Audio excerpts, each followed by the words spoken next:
Ladies, alam mo ba na kapag ginawa mo ito sa lalaki, siguradong hahanap-hanapin ka niya? Hello guys! So, ang topic natin for today, eto.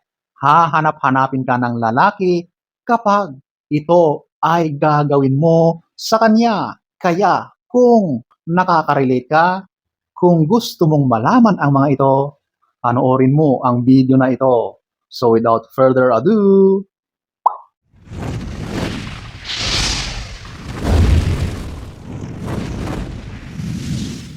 whoops, disclaimer muna tayo.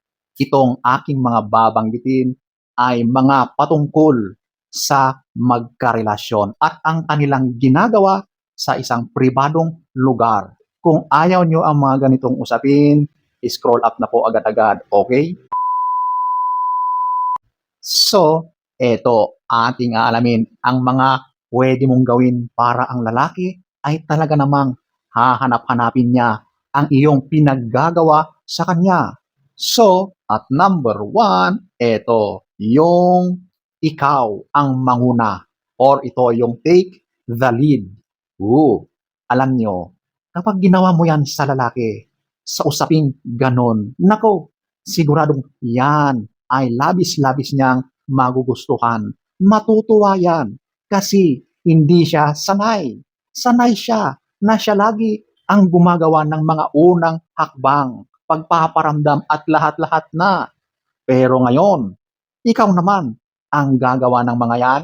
Nako, siguradong yan ay kanyang magiging isa sa mga most unforgettable moments niya. At siguradong yung mga ginawa mo na yan, hahanap-hanapin niya yan.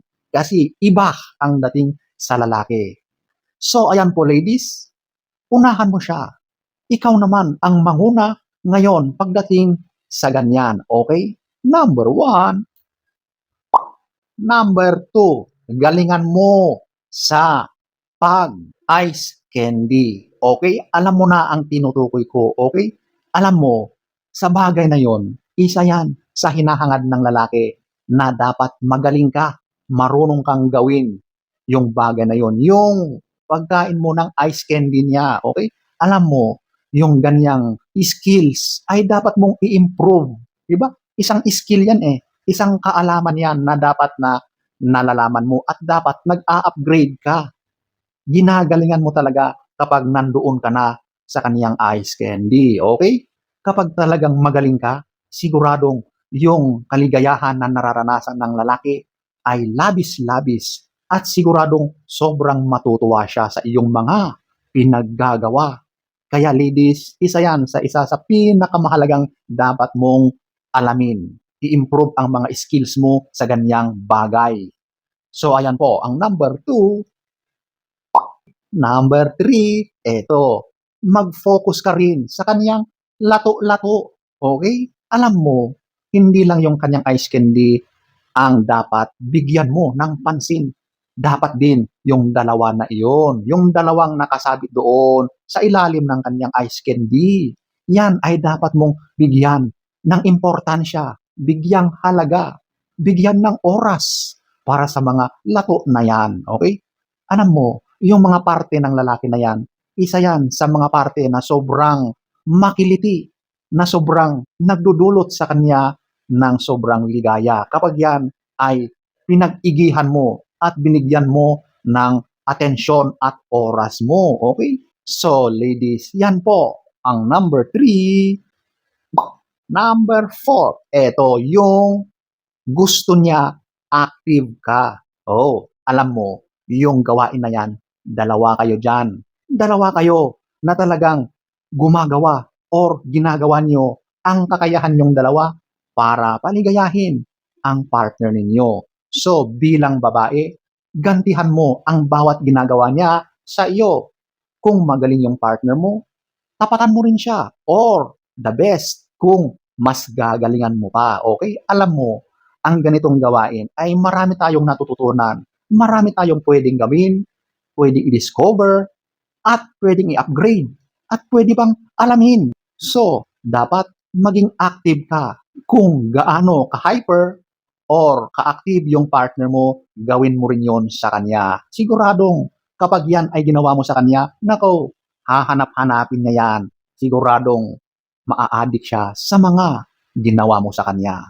Number 4. Number 5. Ito, yung i-explore mo ang kabuuan niya.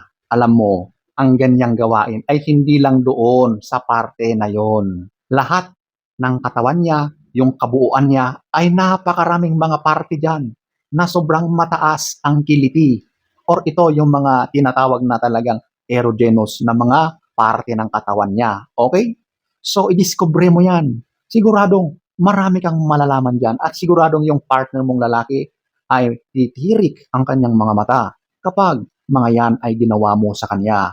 So, huwag kang mag-concentrate lang sa iisang parte. Marami yan sa kanyang kabuuan na pwede mong hawakan, pwede mong haplusin, pwede mong dampian ng halik, pwede mong pasadahan ng iyong dila. Di ba? Basta kung alam mo na maliligayahan siya, gawin mo. Okay? Number 5. Number 6, sabihin mo sa kanya ang iyong mga ninanais, ang iyong mga pantasya, okay?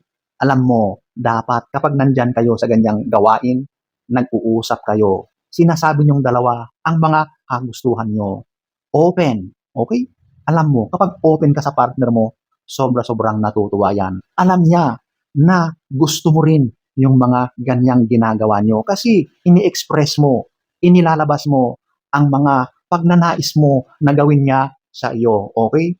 Kapag alam ng lalaki yung mga gusto mo, gagawin niya yan. Gagalingan niya yan, okay? Hindi siya magiging clueless. Kesa naman yung ikaw ay tahimik, wala kang sinasabi, tapos wala ka namang reaction, huwag pong ganon. Nakakasira yon ng moment. So ayan po, ang number 6, number 7, ito, yung laruin mo. Ano ba yun? Ito, yung literal na magsarili ka sa kanyang harap. Oh, alam nyo, isa yan sa mga ninanais nilang masaksihan yung ganyang mga kakaibang pangyayari sa mga kababaihan, okay? Kasi ang mga lalaki, ang alam lang nila ay yung ginagawa nila sa sarili nila. At yung ganyang bagay na ginagawa nyo rin sa sarili ninyo, nako, sobrang kakaibang pakiramdam ang mararanasan ng lalaki kapag yan mismo ay kanyang makita, masaksihan mismo sa iyo, sa kanyang harap. Intense talaga ang idudulot noon na pakiramdam sa lalaki. Siguradong tatatak yan sa kanyang isipan at siguradong mas lalo siyang manggigigil sa iyo. Okay? So, ayan po ang number 7. 2,000 years later. So, ayan po ang ilan sa napakarami mong pwede mong gawin para siguradong hahanap-hanapin ka ng babae. So, sana ay nagustuhan nyo ang ating topic for today. Next story time. Don't forget to subscribe,